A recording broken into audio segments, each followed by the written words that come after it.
A Mark Brown Arthur chapter book. Arthur Rocks with BINKY. Text by Stephen Krensky. Based on the teleplay by Sandra Willard. Chapter 1. How long has it been? Buster asked. He was standing in front of the Elwood City Civic Auditorium.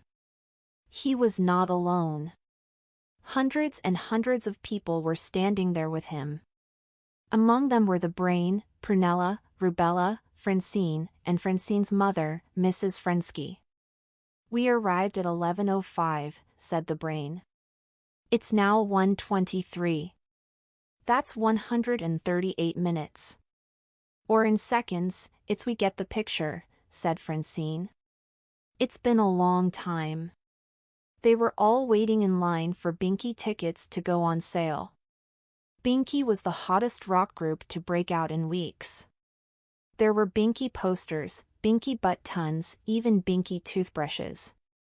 One radio station was planning a weekend where the songs would be all BINKY, all the time. Francine's mother looked toward the head of the line. We're pretty far back, she said. I hope we can get tickets. Don't worry, Mom, said Francine. The Brain has it all figured out. He does? The Brain nodded. This auditorium seats 7,025 people. He glanced at the line in front of them. I'd say there are perhaps 350 people ahead of us. So that leaves 6,675 seats free. It's amazing how you can do all that figuring without a calculator, said Mrs. Frensky. I guess they don't call you the Brain for nothing. Rubella was sitting on the sidewalk looking at some papers covered with drawings. It's not just getting tickets that's important, she said, looking up. It's getting the right tickets. What does that mean? Asked Buster. He was nervous enough already. Rubella pointed to her papers. I cast astrological charts for each of us. Why? Asked Buster.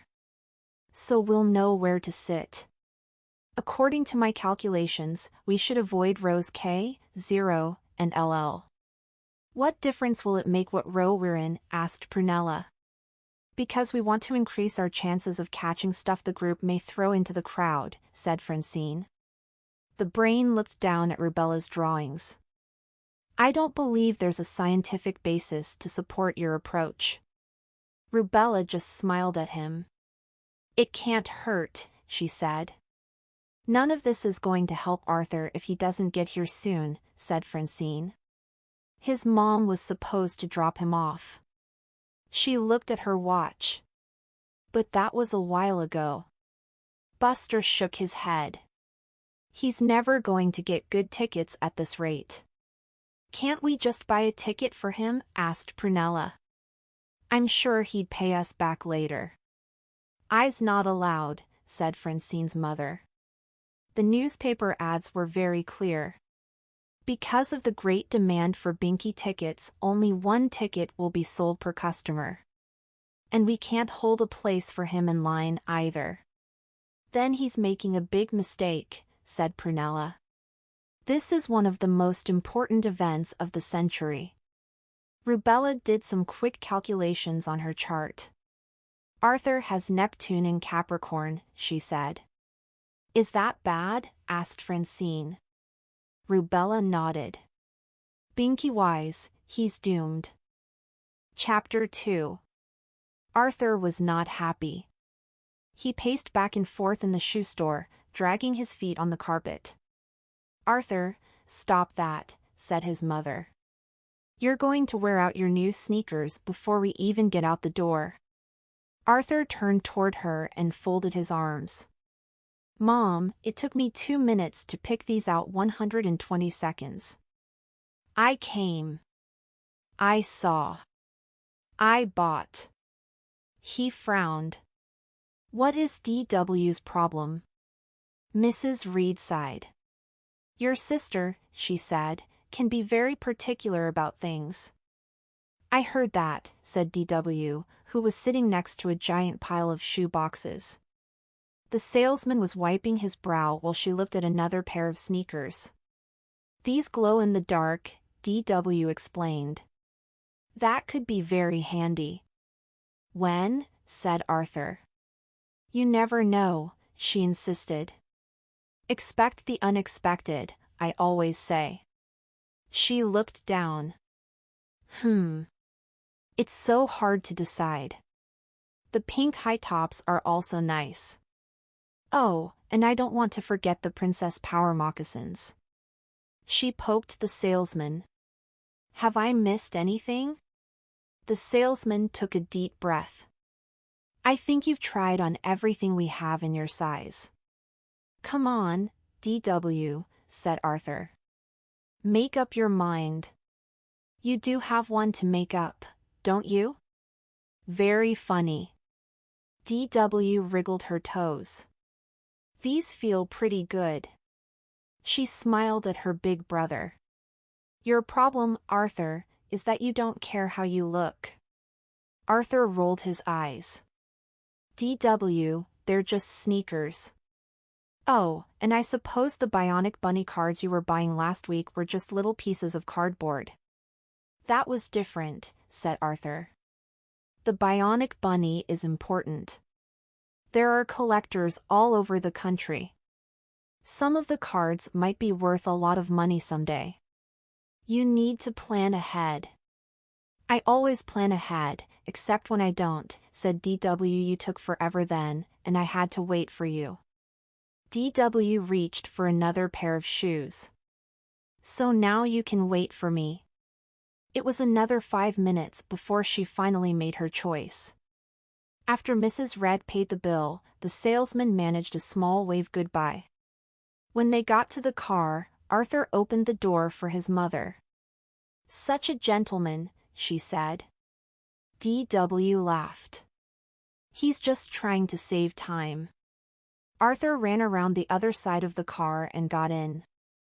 I thought they were going to start charging us rent, he said, putting on his seat belt. Let's hurry, Mom. As they drove toward the Civic Auditorium, Arthur groaned. Somehow they were hitting every red light in the universe. Put your feet down, DW, said Mrs. Red. Then I can't see my new sneakers as well. Never mind that. It's not safe. As the auditorium came into view, Arthur gasped. I knew it! There's a line. He pressed his face against the glass. That's not a line, said DW. That's a whole town.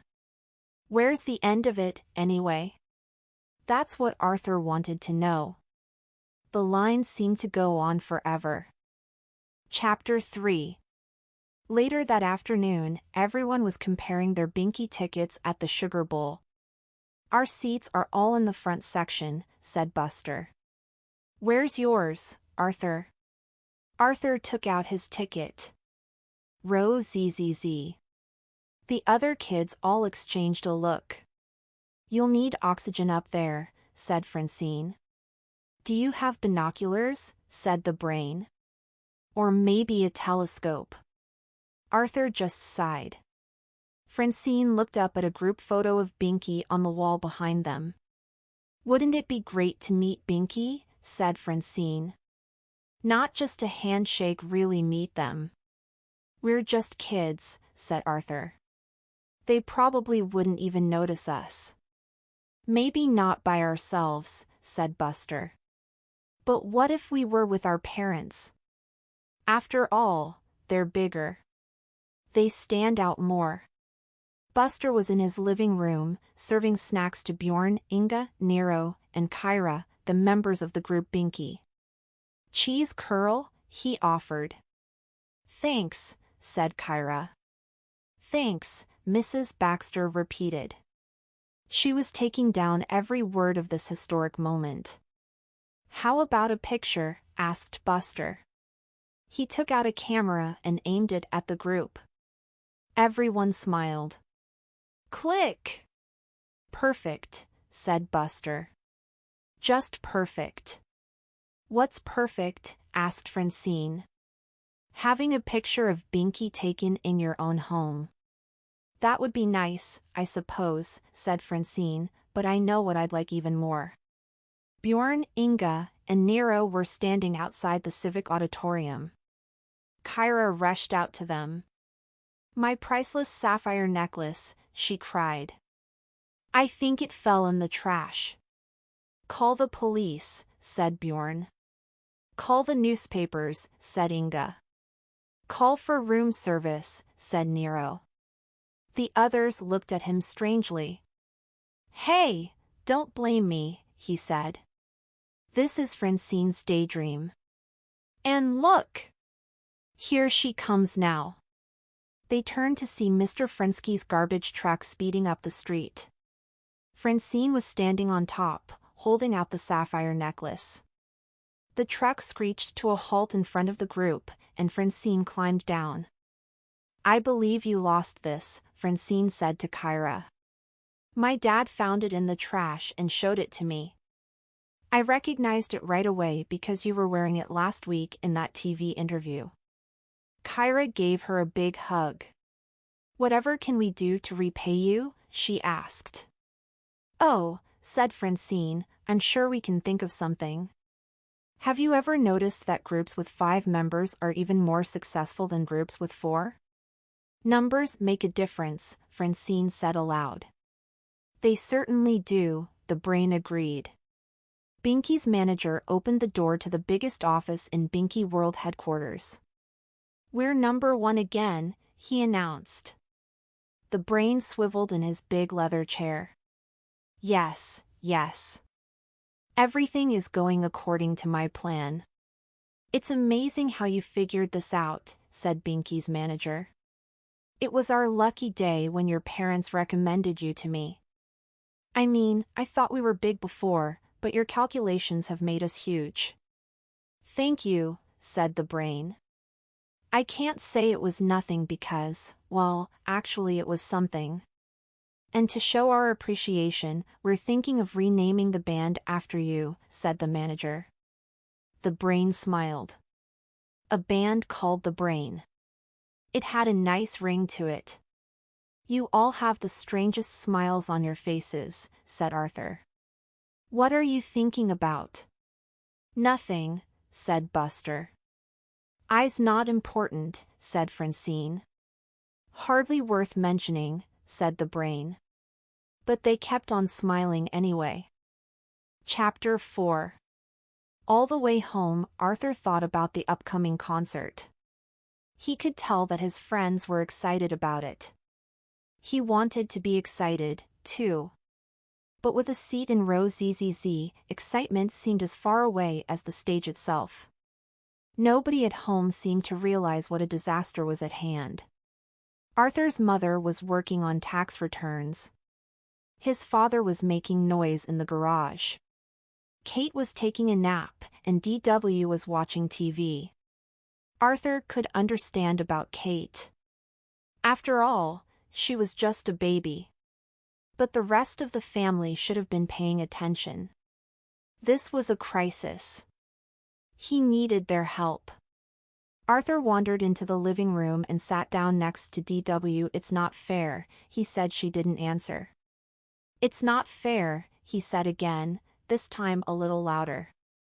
DW kept watching the TV. I said, it's not fair. Arthur shouted. DW turned to him. I heard you, she said. I was just hoping that if I didn't answer, you'd be quiet. How can I be quiet when catastrophe is near? How can I watch my show when you keep talking? DW growled. It's just the sweet kitten's hour, said Arthur. It's not important. Oh, really? Like BINKY is such a big deal. BINKY is the best. If you say so. But right now I'm in the middle of the show. Can you wait for the commercial? Arthur let out a deep breath. No, I can't wait. Well, then go bother Mom. She's just working. Arthur got up. That's the only good idea you've had today, he said. He walked into the dining room and watched his mother from the doorway. She was reading some papers. Every so often she took a pencil from behind her ear and scribbled a correction.